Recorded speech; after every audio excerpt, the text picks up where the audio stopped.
یکی از شایع‌ترین بیماری‌های سیستم ادراری در خانم‌ها، به خصوص خانم‌هایی که در سنین حالا جوانی و میانسالی هستن، عفونت‌های ادراری هست. عفونت‌های ادراری معمولاً اغلب مربوط به سیستم ادراری تحتانی یعنی مثانه هستش. به ندرت ممکنه اون خانم دچار عفونت‌های سیستم ادراری فوقانی یا کلیه‌ها بشه. اغلب خانم‌هایی که خب سابقه عفونت ادراری داشته باشن ممکنه بار اولشون با یه صحنه به حال شدیدی مواجه بشن، ادرار خونی، احتباس ادرار یا ترس از ادرار کردن به خاطر درد و سوزش شدید.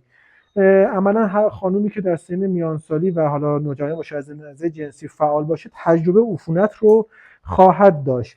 دقت کنید تا زمانی که عفونت محدود به همین علائم سیستم ادراری تحتانی یعنی علائم ادراری، سوزش مثانه هست، خود درمانی میتونید انجام بدید، ولی اگه به تب و لرز رسید، درد پهلو پیدا کردید، حتما در اسرع وقت باید به متخصص اورولوژی مراجعه کنید.